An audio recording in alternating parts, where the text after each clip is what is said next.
Hi, I'm Marisa Peer. I'm the creator of RTT. That means Rapid Transformational Therapy. It's a brand new therapy that's taking the world by storm, and we're proud of it and excited by it. And many of the information I got to put into that course came from spending 30 years having an agony column in various different magazines and publications. We would write in, and one of the things I heard all the time was, how can I leave an abusive relationship? How can I get out of an abusive relationship? How can I stop going back to an abusive relationship? And this is so important because so many people stay in a relationship that's abusive because they feel like it's better the devil you know. So I'm going to tell you how to leave an abusive relationship. And here's the first thing you have to understand. Abuse is not. A lot of people say, yeah, but my boyfriend loves me so much and he's so jealous, and of course he acts out, and no one feels worse about it than him. If someone puts their hands on you, it's not love. If they diminish you, gaslight you, abuse you and put you down, that is not love. Here's the biggest problem, and it's something that therapists find incredibly vexing until you understand what's really going on. Our caveman minds are hardwired to recreate what we know, to keep going back to what's familiar. We like what we know. Anyone with a 2-year-old child will say, oh gosh, at 2 they want to eat the same food every day. They want the same story every night, the same movie, the same bowl, the same cup. When a child is 2, exactly the age where they could have wandered out into the prairie and picked their own poisonous food from bushes, they only want what they already know. And wanting what we already know actually makes us really safe. So when your kid says, I don't want that yogurt, it's not pink, I don't want that, it's got lumps in it, and you want that one brand of cereal, what they're saying is, I don't know this other stuff, and I'm safe with what I know. And that makes sense to all parents.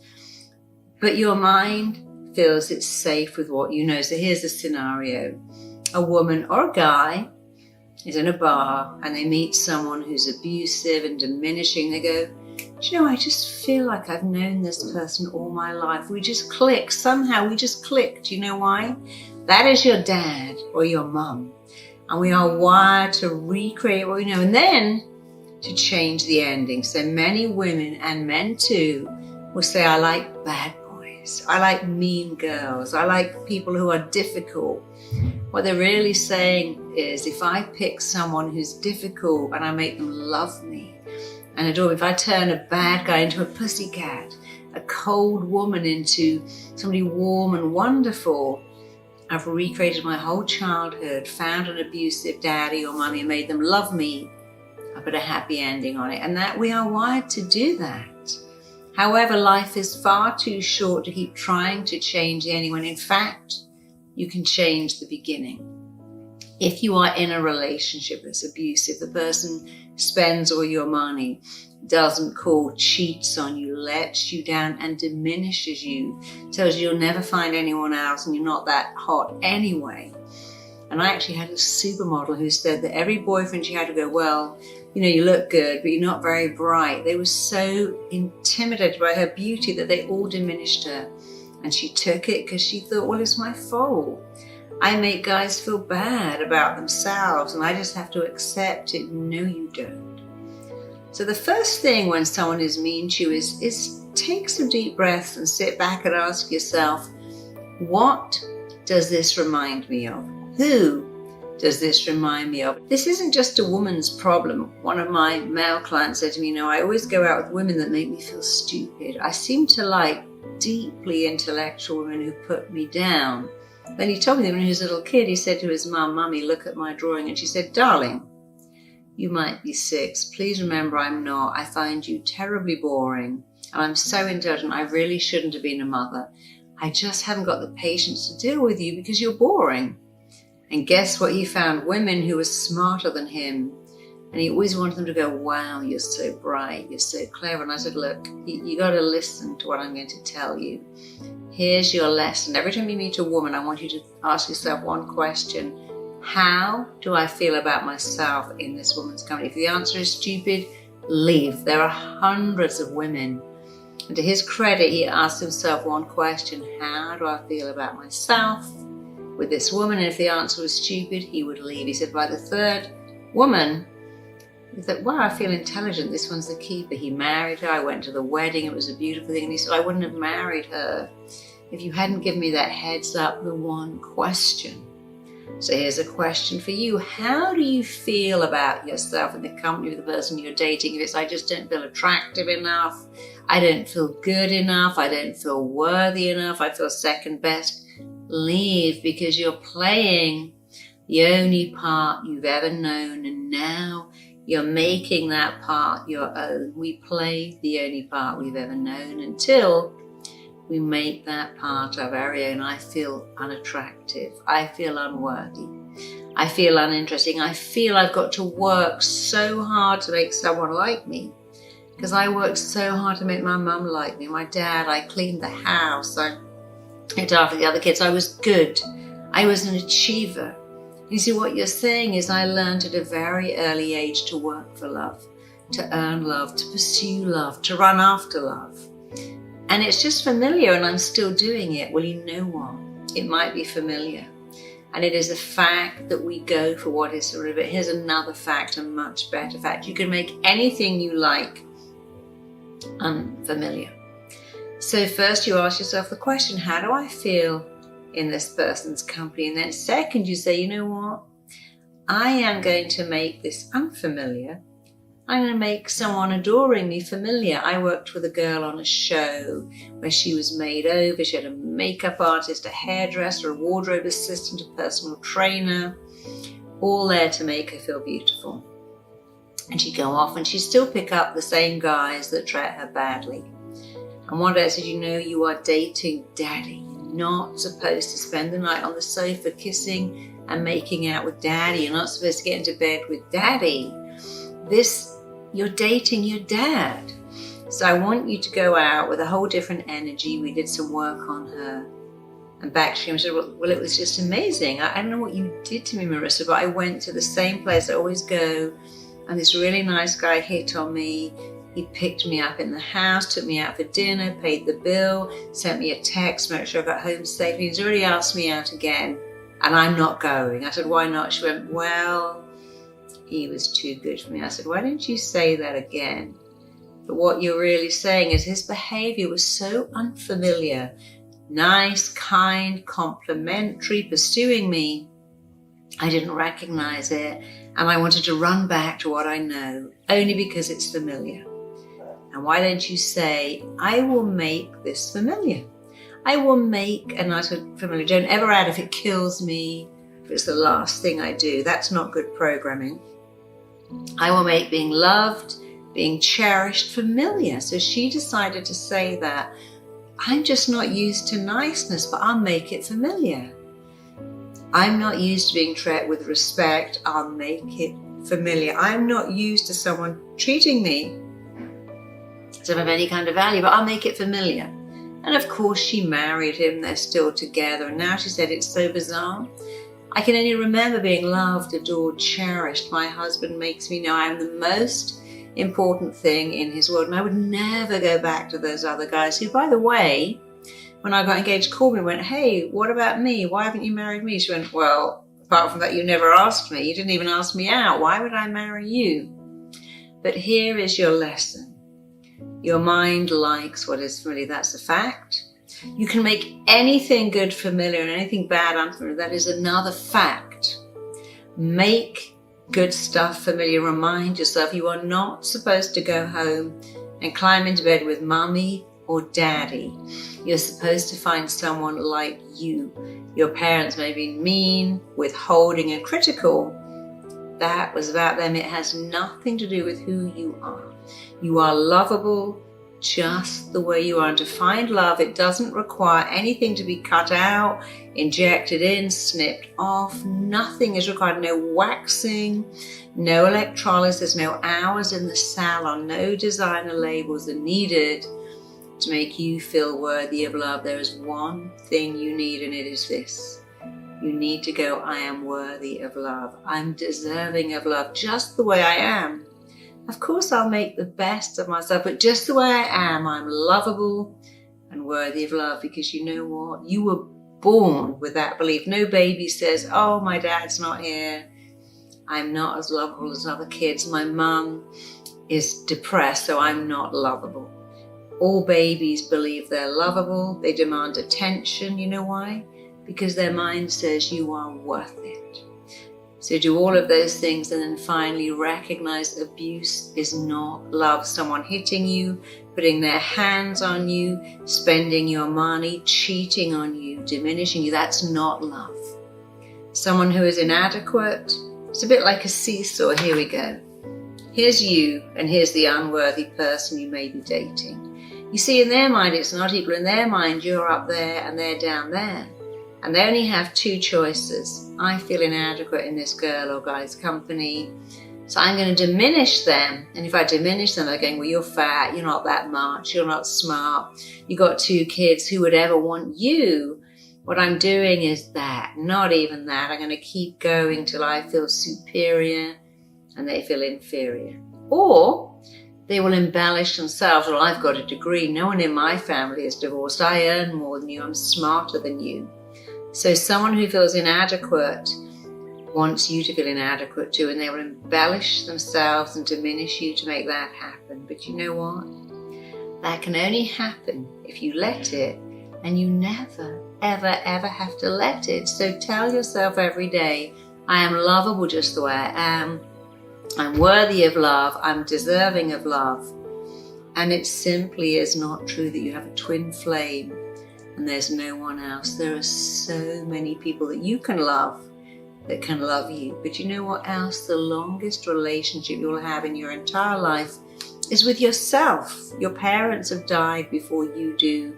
You're on the planet for 30 years before your kids came along. You will have the longest relationship with you. And if you think to yourself, well, what would the best boyfriend in the world say to me? What would the best girlfriend in the world say? The best husband, the best wife, the best partner, what would they say? What would you like them to say? Let's think about that now, because it's always the same. I love you. You're so great. How lucky am I to be with you? You are the best person in the world. You are the one and only. You're my one. And if you need to hear that, want to hear it, here's something to do. Say it to yourself. Imagine you're saying it now. Hey, you're amazing. I love you. All those love songs. You're the best thing that ever happened to me in my world. I just called to say I love you. And I mean it from the bottom of my heart.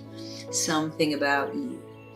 So imagine your perfect person, what they would say. I love you. I adore you. You're the one. You're the only one for me. I love everything about you. How lucky I am to have you. And if you start to say that to yourself, your mind doesn't go, where's that coming from? Your mind just goes, oh, this is what I wanted to hear all my life. You're amazing. You're fantastic. There's a great song I love that goes, I'm in love, I'm in love, I'm in love with a wonderful girl. You can say, I'm in love, I'm in love, I'm in love with a wonderful guy. You're singing it about yourself. You know what, as you do that, words heal. Words go in, they sink in. And as they sink in, they start to grow your self-esteem. You could get some guy go, hey, I love you, you're amazing. But there's a chance that might a year later go, well, I don't love you anymore. I'm bored now. I found someone younger, taller, thinner, richer. And if you give someone, hey, could you make me feel good? Maybe they can, but you give them all your power to take it away and make you needy. When you say, hey, there you are, you gorgeous creature. I love you. You're kind, you're warm, you're amazing. You've got a big heart. You're a lovable person. When you say it, it goes in. The most important words you will ever hear are the words you say to yourself. And I meet so many kids trying to make some idiot boy, some uninterested girl love them, and they try and buy their love, earn their love, work for their love. And it never works. But when I get them, look, you become the partner you want. Fall in love with you. It's not for long. Because when you go out of the world going, hey world, I'm lovable, the world goes, I know. And let me send you all these people to love you. And you go, hey world, I'm not lovable. My dad left when I was 2. I'm always going to get rejected. He goes, I know. Let me send someone to prove that. Because we make our beliefs. And then our beliefs make us. And then the world starts to honor and mirror and match whatever you believe. When women say, if any man put his hands on me, I'll be off. No man would ever touch me. I'd be gone. They don't get hit. In other words, well, you know, I've always been hit. My dad hit me, my mum hit me, my brother hit me, and every guy I've met, they all hit me. That's never okay. And I'm never going to say you've made that happen. But if you have that belief, then you're more likely to find that belief becomes real, because we go out into the world with beliefs and we make them real. You had a fleeting thought when you were 2, I'm not lovable. It became a fixed belief. Then it became a limiting belief, and then it became a self-fulfilling prophecy that your beliefs are yours to change. The love you want in your life is yours to influence. Some of the most beautiful people in the world, Marilyn Monroe, Princess Diana, Michael Hutchins, George Michael, Michael Jackson, all had this belief, I'm not really lovable. If you knew me, you'd be disappointed. We were never disappointed. We loved them, but they didn't love them. And there is your lesson. If you don't think you're worth it, the world can't make you believe it. And when you believe you're worth it, the world will join in. So whatever you want to hear, need to hear, long to hear, would be healed by hearing. Say it to yourself. It doesn't matter if you feel silly. We all talk to ourselves every day. Say, I'm lovable, I matter. And you know, I had to do that. I was a middle kid. My dad was the principal. I thought it was the most hideous, ugly freak. I never thought I would find love. And then I realized one day that I had to do it to myself. I had to believe I was worth it to attract someone who also believed I was worth it. I had to know I was worth it for him to know I was worth it. And if you've got to fake it until you make it. The mind learns by repetition. Words sink in like lotion on dry skin. If you put lip salve on dry lips, they get nourished. And if you put words on a dry soul, it also gets nourished. So please remember, be the love affair you want. Say the words you need to hear. Tell yourself you're lovable. And when you do that, you give the whole world permission and consent to recognize it and to join you. And when you elevate your sense of who you are and what you're worth, you'll attract someone who also will elevate their sense of who you are and what you're worth. Don't think your other half is going to make you feel good, because you're not a half. You can't find your other half unless you think you're half. You're whole. Now you know you're whole and you know you're worth it. You'll find people who believe it, show you it, and share it. And you know what? You already know it to be true. It becomes easy. Make it easy on yourself, like that song said. Fall in love with you, praise you. And know that to find love, you don't have to change your weight, your shape, your size, your body, your wardrobe, or your job description. You have to change one thing, the belief that you are worth it. When you know you are worthy of love, you won't tolerate an abusive relationship. You know what's even better? You won't even attract one. People who abuse other people look for people who are weak, who feel inadequate. A man who would put his hands on a woman who would belittle a man, or someone of the same sex, because this happens in same-sex relationships, already has a belief, I'm not really good enough. If I find someone who feels even less adequate than me, I can minimize them and elevate me. That's not your world ever again. Know you're worthy of love. You'll find love, and love will find you, because what you want wants you, and what you are moving towards is moving towards you. And the quicker you know you're worth it, the quicker you'll find it and maintain it forever. We're all flawed people, having flawed relationships. You can have a beautiful flawed relationship, not a damaging one. If someone hurts you, they don't love you. Hurt people hurt people. Damaged people tend to damage people. And you can start from being hurt and damaged. I certainly did that. When you fix yourself and heal yourself, you'll attract fixed, healed people who respect you and respect is way more enduring than that passionate love. It doesn't really last. Thank you so much for tuning in. Please like, please share, please subscribe. There are so many people in abusive relationships who need to hear this. So many mistakes of everything. Well, I'll never find anyone better. I should just stick it out. No. Like, share, subscribe. Help other people to move on. Help them make the change. Be the change they want to be. Be an inspiration. And finally, if you like this content, you would like more like it, just send me a note. Let me know how I can help you. I love what I do. I do what I love. I like to help people find love. I found it. It's the most amazing. Whoever said love makes the world go round knew what they were talking about and singing about. And you can have it too. So tell me how I can help you, and I promise I'll do it. Thanks for tuning in. Go and grow in a beautiful, loving relationship, because you are worth it. You always have been, always will be. When you know it, everyone else will know it too. Thanks for tuning in. Find love. Sending you lots of love from here. See you soon.